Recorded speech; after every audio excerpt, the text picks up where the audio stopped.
Guys, I'm just so honored and so excited to have Dr. Mzamo Masito here, who's going to have a conversation with me about this day and about some of the stuff that he's been talking about. Good, Doc.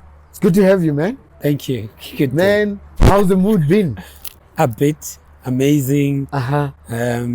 It's always great, like when you're part of lifting others up. Yes. I think it's also good for mental health. Yes. It's actually good for everyone's well-being. Wow. That at least you don't always focus too much on yourself only. Yes. But you also focus on others. People who come from underrepresented group tend to self-promote less. Yes. They think it's not humility. Yes. If you self-promote, they think it's arrogance and overconfidence. Yes. And whereas actually self-promotion is a great skill to have. The second thing is that people who come from underrepresented group, particularly women, tend to self-evaluate. Yes. So if it's performance reviews, men will score already themselves high. A guy who's way below half your capacity, but walks into that performance thing is like, I've nailed it. This. And you have done all and you say, well, I haven't really done that well. Many areas of development. Yes. And so that's something that also needs to be worked on. And the third thing was around non-promotable work. Yes. That majority of underrepresented group tend to grab non-promotable work far more than promotable work. E.g., women will agree to take minutes in a meeting. What? For what? You didn't go to school to be taking minutes. Yes. And why are you the first to volunteer? I had a story. I once fought with my business manager. We were in a meeting, and then people said they need tea or something. Yeah. She stood up. You see, that's the... I was cringing. And afterwards, I said, Mrs. Gossi, you are a wife at the Gossi's. You do whatever. Here, you are a professional. Exactly. Why should people be served? If somebody wants tea, they must go get their own tea. So that's the things that... It's kind of stuff that stands in the way of our progress. Yes. And we don't realize it, that we are self-sabotaging. Yes. Before we start blaming other people, the system, apartheid, other things. Not to say those things did not have an impact, but there's a lot of 60-80% work that is internal work. Stuff that's in our control. In our control. That we really need to come to terms with. For example, the last thing we talked about was self-awareness. That if your self-awareness is low and you have low self-esteem, and it's not other people, it's you.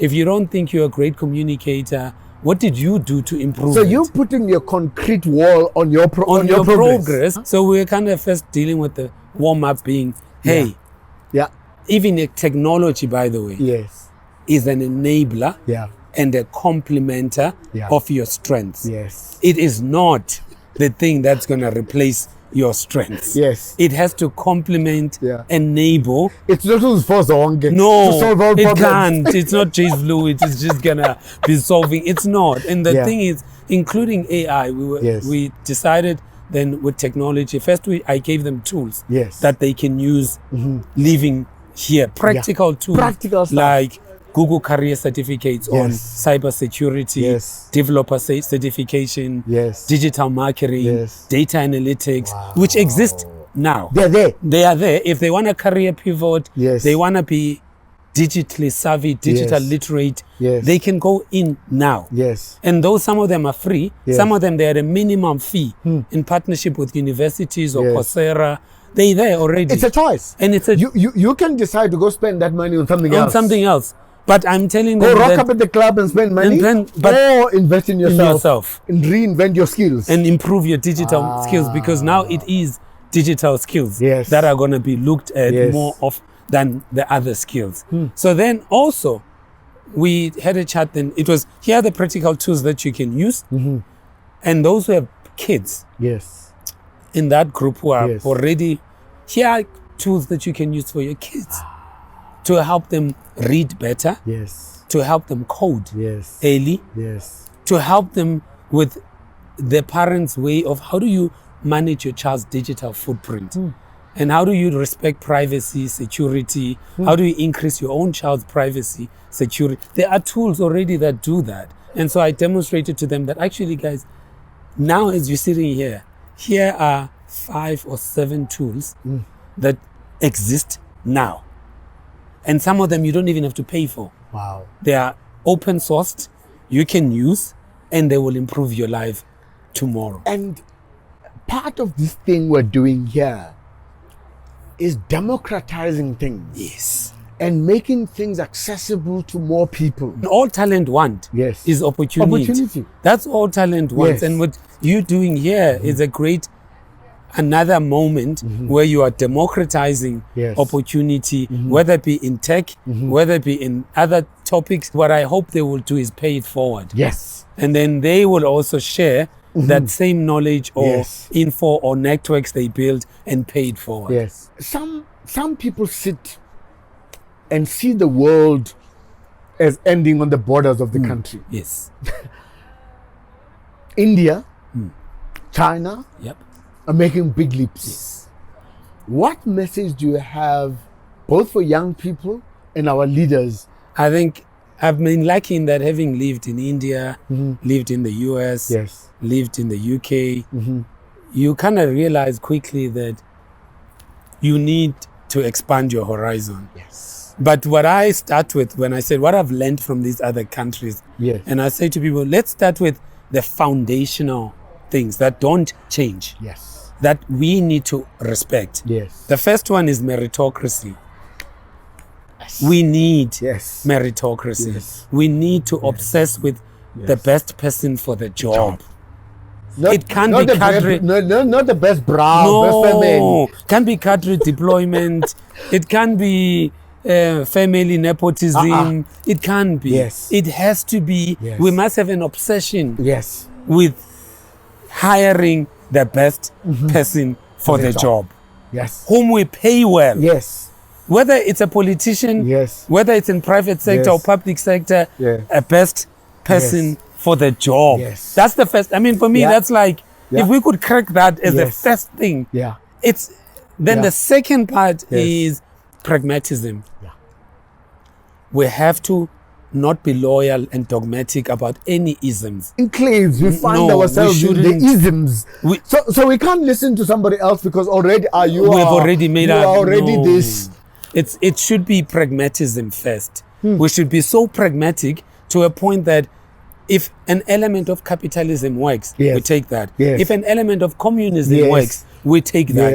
If something called social capitalism works, we take that. If an element of socialism, we take that. We shouldn't be obsessed with dogma or loyal to.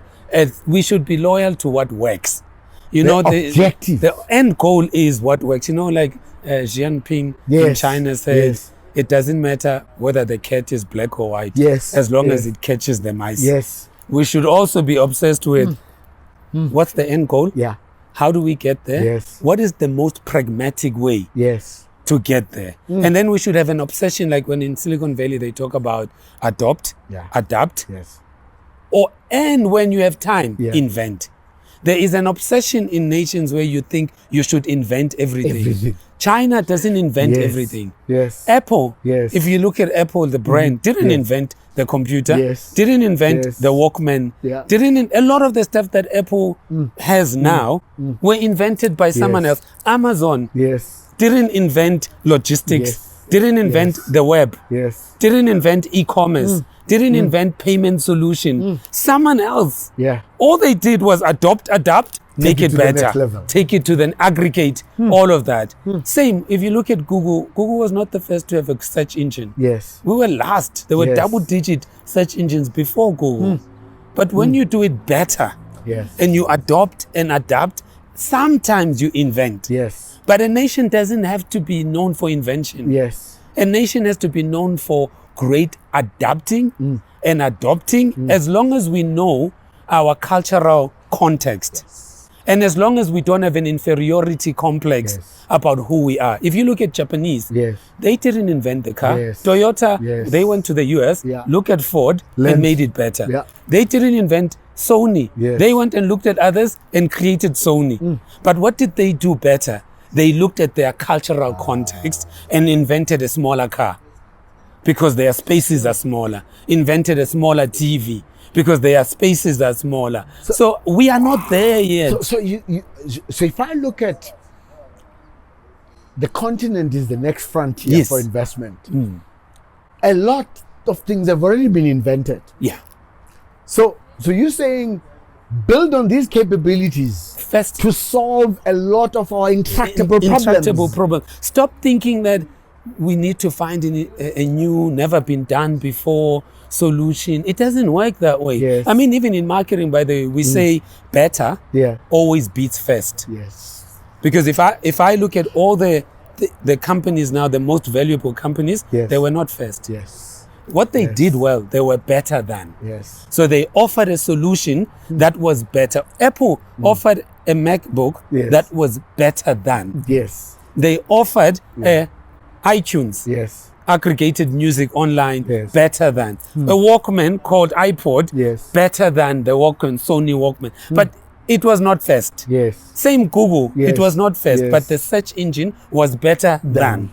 Yes. We as a nation, we should even worry ourselves for not being known for being inventive. Yes. We will get there. But the foundation is let's adapt, let's adopt, and let's be pragmatic. Yes. Let's hire the best person for the job. And then the last thing is just values, honesty.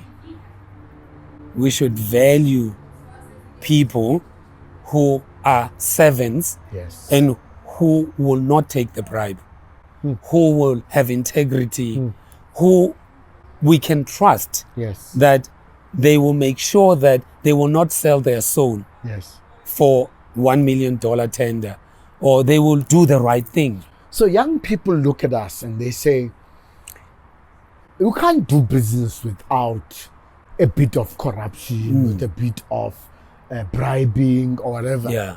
You know, you and I have worked throughout the world. We've worked on the continent. Yep.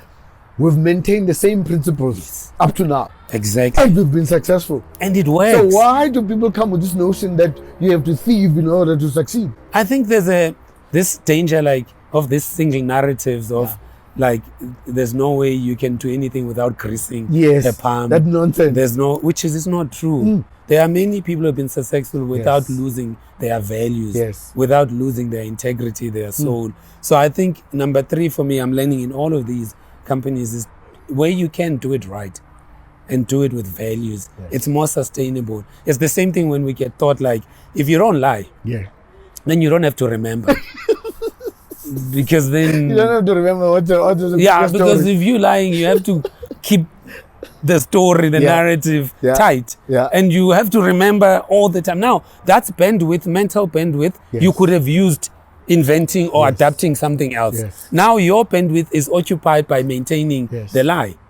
Now, which means you don't have bandwidth for something else. So you've robbed yourself of cognitive bandwidth. So now you suffer from cognitive depletion because now a huge part of your brain has to sustain lies. Wow. And if you do that, then you will never move or progress in life. So that's the thing. From those will be the first 3 things. And then after that, for me, it's just as a nation, we need to accept that technology is part of helping us with progress. It is not the ultimate pill. It is part of helping us democratize things. If you want to democratize talent, YouTube, democratize talent. Because in the past, we were relying on TV only or some one thing where we all sit and watch. Now, anyone can be on TikTok. Anyone can be on YouTube. That's democratizing content. Anyone can publish now. You don't need few people to publish. Anyone can publish. So it's the same. What technology can do for our country is democratize high quality education. Now, if we don't have maths teachers, hey, we can find one and hologram them for the entire... And they're available for everybody. Everyone, a rural area, anyone. And then what do? We democratize high quality education so that the cream of the country can rise to the top.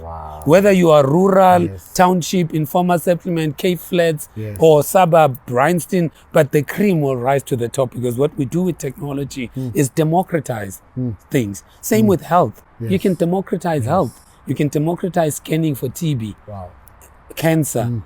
All I want our nation is just let's embrace tech and let's embrace it as a tool that will help us democratize the things that we can't do at large scale because we don't have the skills, we don't have the resources, but tech can help us leapfrog some of these things. Yes. And also not stress ourselves. I mean, in Kenya now, found a way to partner with the university in the US to teach a module where they couldn't find a teacher here.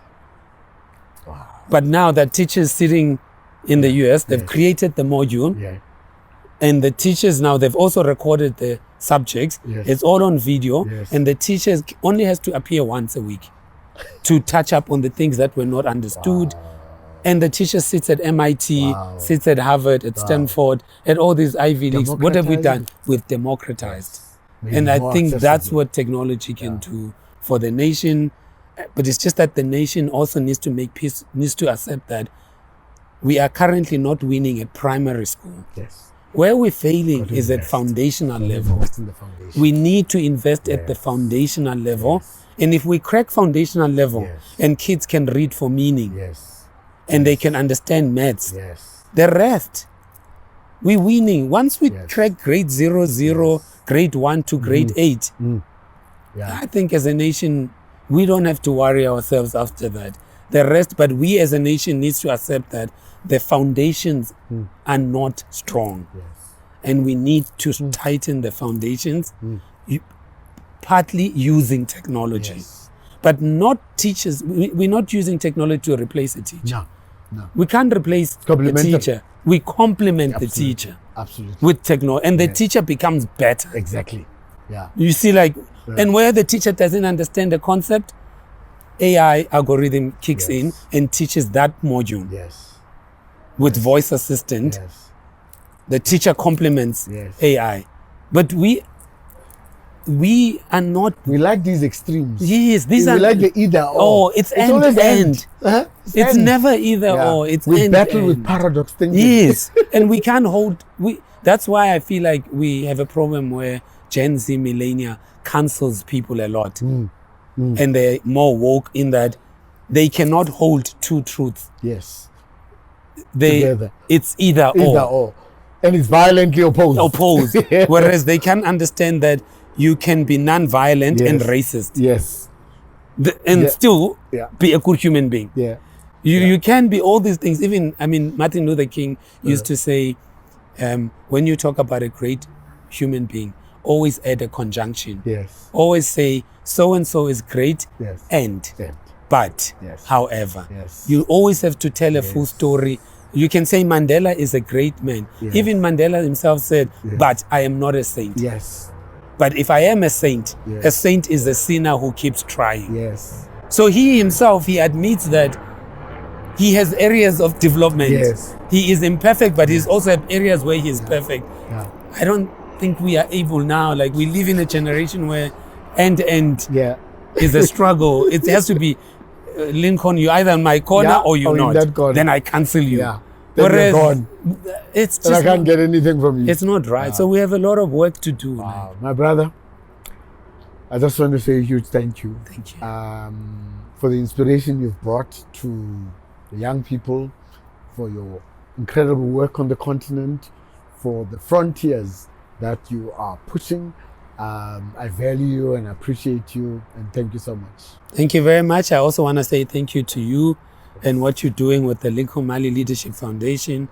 And that what I love is that you have decided to lift others up while you rise.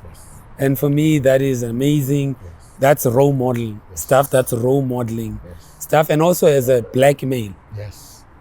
We need more black male role models and change the narrative. And you're doing that. Slowly, you standing up in that podium and everyone looking at another black male who, through hard work, through talent, through meritocracy, through good values, is now giving back to others and is doing it well and democratizing talent, opportunity. I think we can only get that. It gives me hope. Because if hope dies. We can't give up on this country. So you are a hope feeder. Thank you, sir. So you're feeding our hope, and thank you very much. Thank you, guys. Super. Thank you, Doc.